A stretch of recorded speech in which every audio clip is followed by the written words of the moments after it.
17वीं शताब्दी में जब भारत पर अत्याचार और अन्याय का अंधकार छाया हुआ था, तब एक नाम आशा की किरण बनकर उभरा। छत्रपति शिवाजी महाराज, एक योद्धा, एक दूरदर्शी और स्वराज्य के प्रणेता। ये कहानी है उस वीर पुरुष की जिसने साम्राज्यों को चुनौती दी, एक नई सत्ता स्थापित की और इतिहास में अमर हो गए। सन 1630 सह्याद्री की दुर्गम पहाड़ियों में स्थित शिवनेरी किले में एक बालक का जन्म हुआ। पिता शाहजी राजे भोंसले और माता जीजाबाई ने उसका नाम शिवाजी रखा, देवी शिवाई के आशीर्वाद से। लेकिन यह कोई साधारण जन्म नहीं था, यह एक क्रांति का आरंभ था।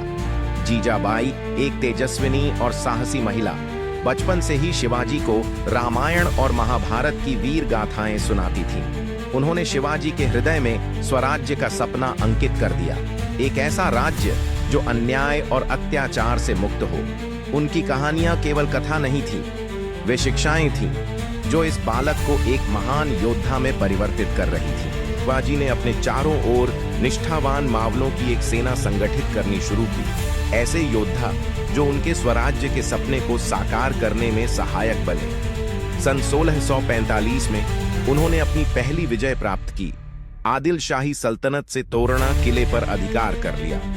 मराठा ध्वज गर्व से लहराने लगा और स्वराज्य की पहली नींव रखी गई। इसके बाद एक एक कर कई किले उनके अधीन आ गए।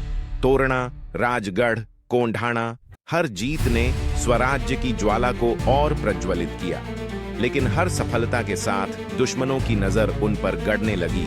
सन 1659 में बीजापुर के सुल्तान ने शिवाजी को कुचलने के लिए अपने सबसे क्रूर सेनापति अफजल खान को भेजा। अफजल खान निर्दयी था, उसने रास्ते में गांवों को जलाया, मंदिरों को तोड़ा और आतंक मचाया।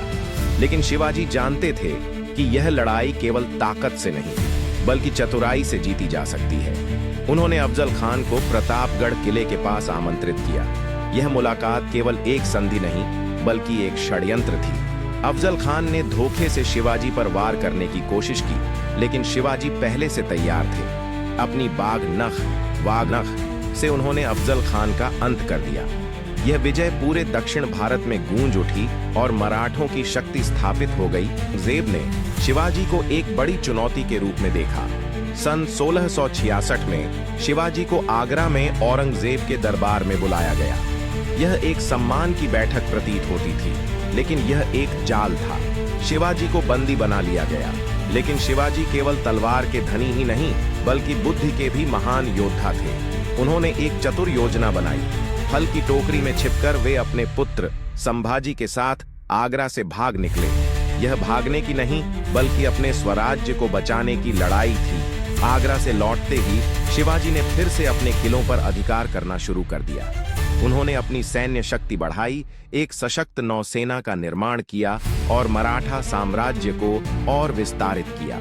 लेकिन उनका सबसे गौरवशाली क्षण आया सन 1674 में रायगढ़ किले पर। यहाँ भव्य राज्याभिषेक संपन्न हुआ। शिवाजी को छत्रपति की उपाधि दी गई।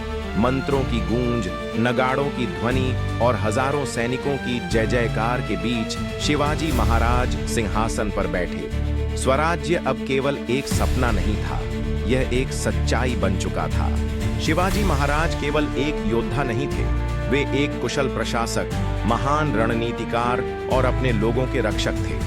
उनके न्यायप्रिय नीतियां, उनकी विशाल किलेबंदी और उनकी सशक्त नौसेना उनकी दूरदर्शिता का प्रमाण थी। मराठा साम्राज्य उनकी नींव पर आगे बढ़ा और मुगलों की शक्ति को चुनौती दी।